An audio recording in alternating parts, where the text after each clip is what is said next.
একদা শয়তান আল্লাহ রব্বুল আলামিনের দরবারে আরজ করল, হে খোদা, আমি তোমার কসম করে বলতে পারি, আইয়ুব নবী একমাত্র তোমার প্রদত্ত ধন সম্পদের লোভে এবং আরাম আয়েশের তৃপ্তিতে তোমার ইবাদত বন্দেগী করে থাকে। যদি তার এই ধন সম্পদ ও সুখ শান্তি বিলীন হয়ে যায়, তাহলে সে একদিনও তোমার ইবাদতে লিপ্ত থাকবে না। হে খোদা, তুমি আমাকে আইয়ুব নবীর উপর হস্তক্ষেপ করার ক্ষমতা আমাকে দাও, আমি একটু দেখি তোমার আইয়ুব কতটা তোমার বিশ্বস্ত নবী। আল্লাহ রব্বুল আলামিন শয়তানকে জানিয়ে দিলেন, যাও, তোমাকে নবীর উপর হস্তক্ষেপ করার ক্ষমতা প্রদান করা হল। তোমার যেভাবে ইচ্ছা সেভাবে নবীকে পরীক্ষা করে দেখতে পারো। অতঃপর শয়তান আল্লাহ তাআলার প্রদত্ত ক্ষমতা পেয়ে একজন পথিক সেজে হজরত আইয়ুব আলাইহিস সালামের নিকটে গমন করল।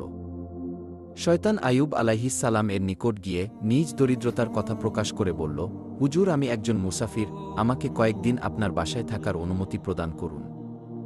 হজরত আইয়ুব আলাইহিস সালাম লোকটি সম্পর্কে সন্দেহ পোষণ করলেন, কারণ তার শরীর থেকে এক প্রকার তীব্র দুর্গন্ধ বের হচ্ছিল। তখন হজরত আইয়ুব আলাইহিস সালাম তার সেই আবেদন নাকচ করে দিয়ে বললেন, আমি তোমাকে কিছু টাকা পয়সা দিচ্ছি, তুমি অন্যত্র গিয়ে থাকার ব্যবস্থা করো। শয়তান হজরত আইয়ুব আলাইহিস সালামের এই ব্যবহারে খুবই ক্ষিপ্ত হল, তাই মলিন মুখে সেখান থেকে চলে আসল। এরপর সে চিন্তা করতে লাগল কিভাবে নবীর ক্ষতি করা যায়। অনেক চিন্তাভাবনা করে সে স্থির করল যে নবীর ফল বাগানে আগুন ধরিয়ে দিবে।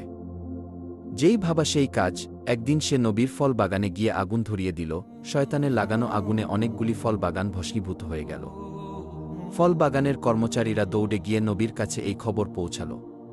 তাদের কাছ থেকে এই সংবাদ শুনে হজরত আইয়ুব আলাইহিস সালাম বললেন, আলহামদুলিল্লাহ, আল্লাহর সম্পদ আল্লাহ তাআলা নিয়ে গেছেন, এতে আমার চিন্তিত হওয়ার কোনো কারণ নেই। শয়তান যখন দেখল হজরত আইয়ুব আলাইহিস সালামের ফল বাগান ধ্বংস হওয়ার পরেও তিনি বিন্দুমাত্র বিচলিত হলেন না, তখন তার মনে আগুন ধরে গেল। অতঃপর সে আবার চিন্তা করতে লাগল, নবীর আর কি ক্ষতি করা যায়। পরের দিন শয়তান নবীর আস্থা বলে গিয়ে আগুন ধরিয়ে দিল, যাতে তার সমস্ত গবাদি পশু সমূলে বিনাশ হয়ে গেল। সেখানে আগুন এক ঝড়ের আকারে সমস্ত মাঠে পরিব্যাপ্ত হয়ে সমস্ত পশু মারা যায় এবং কিছু সংখ্যক রাখালও মৃত্যুর হাত থেকে রেহাই পায়নি।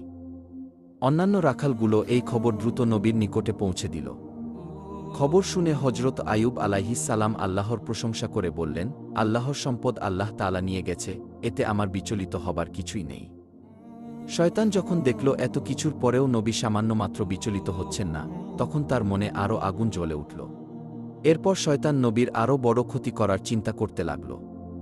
হজরত আইয়ুব আলাইহিস সালামের 12 জন সন্তান